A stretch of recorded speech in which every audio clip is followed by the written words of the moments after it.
आखिर वो कौन है जिसने 9 साल में लगातार 33 फिल्म, तो वहीं 25 साल में नहीं मिली कोई सोलो हिट फिल्म, फिर भी कामयाब है और इंडस्ट्री में उनके जलवे काफी है। ऐसा आप कई दफा सुने होंगे कि फिल्म इंडस्ट्री में हर एक अभिनेता को अपने करियर में 1 या 2 कठिन दौर से गुजरना ही होता है। हाँ, वो बात अलग है कि अगर कोई स्टार किड्स है, संघर्ष नहीं करना पड़ता, लेकिन इसका जिस फिल्म इंडस्ट्री से कनेक्शन नहीं हो या फिर वो हीरो बनने की ख्वाब देखता है तो उसे बुरे दौर से काफी गुजरना पड़ता है।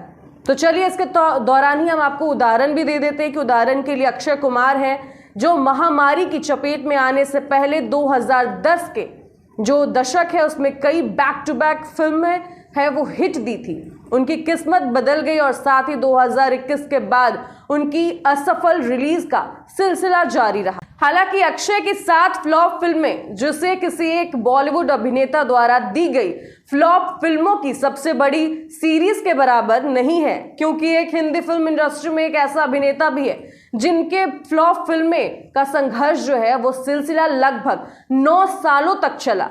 उन्होंने इसमें 33 फिल्में शामिल की हैं। आश्चर्य की बात यह है कि अभिनेता को फिर भी स्टार माना जाता है, उन्हें उनकी फिल्में मिलती रही और वे आज भी ग्लैमर इंडस्ट्री में राज करते हैं। उसके साथ ही उनके फैंस जो हैं वे उनके डांस के काफी दीवाने हैं और अभिनय के भी, जी हाँ, काफी दीवाने उनके मौजूद हैं, पहले के दशक के और नए जमाने के भी। वे उनसे प्रेरणा भी लेते हैं। दरअसल वो अभिनेता कोई और नहीं बल्कि मिथुन चक्रवर्ती है, जिन्होंने इंडस्ट्री में बार बार फ्लॉप फिल्में दी। मुख्य रूप से ही तो वो हिंदी फिल्मों में दिखते रहे हैं, लेकिन उन्होंने तमिल, तेलुगु, कन्नड़, पंजाबी और बंगाली फिल्मों में अभिनय भी किया है।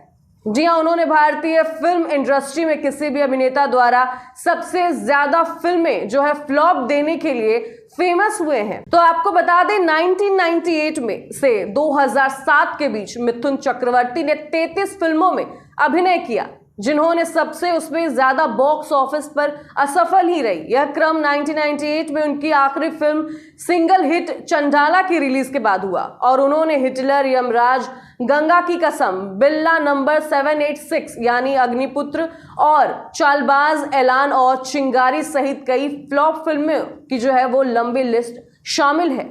हैरान नहीं हुई, 9 साल के लंबे वक्त के दौरान मिथुन ने एकमात्र ऐसी फिल्म में काम किया जिन्होंने 3 करोड़ रुपए से ज्यादा अधिक कमाई की। इस क्रम को जो मानते हैं आखिरकार 2007 में मणिरत्नम की जो गुरु ने तोड़ दिया। हालांकि फिल्म के स्टार अभिषेक बच्चन और ऐश्वर्या राय थे, जिन्होंने इस फिल्म को मिथुन के सहायक भूमिका से की थी। इसके बाद मिथुन ने अपनी फिल्मों को जो है बनाना कम कर दिया और वैसे ही सफलता भी उन्हें बार बार कभी कभार मिलने लगी। तो वहीं लगातार फ्लॉप फिल्म देने के बाद मिथुन चक्रवर्ती ने पर्दे पर लीड की बजाय सपोर्टिंग रोल करने शुरू कर दिए और फिर वे कभी मुख्य भूमिका में नहीं दिखे। नतीजन ये हुआ कि पिछले 25 सालों में मिथुन ने कोई सिंगल हिट फिल्म जो है वो नहीं दी और अब वो टीवी पर कई शोज के जज के रूप में दिखते हैं। हालांकि अभिनेता ने अपने करियर की शुरुआत मृग्या में नेशनल पुरस्कार विजेता भूमिका के साथ की थी और उसके बाद डिस्को डांसर में अभिनय किया, जो उस समय की सबसे अधिक कमाई करने वाली भारतीय फिल्म बनी थी। तो वहीं 80 के दशक के दौरान उन्होंने सिंगल लीड और बड़े कलाकारों के हिस्सों में जो है रूप में कई हिट फिल्में दी और अभिनय भी किया। इसके स्टारडम को एक नई दिशा मिली और जो 90 के दशक तक फैल गई थी। जब उनकी फ्लॉप फिल्में होने लगी, इसके ट्रैक रिकॉर्ड और टीयर 2 और टीयर 3 शहरों में जो है लोकप्रियता काफी बढ़ गई। इसका मतलब है कि मिथुन 33 बैक टू बैक फ्लॉप फिल्में देने के बाद भी अपना स्टारडम बरकरार रखने में सक्षम थे। अगर आप मिथुन चक्रवर्ती के फैन हैं, अगर उनके दीवाने हैं डांस के, तो कमेंट सेक्शन में हमारे साथ जरूर लिखें।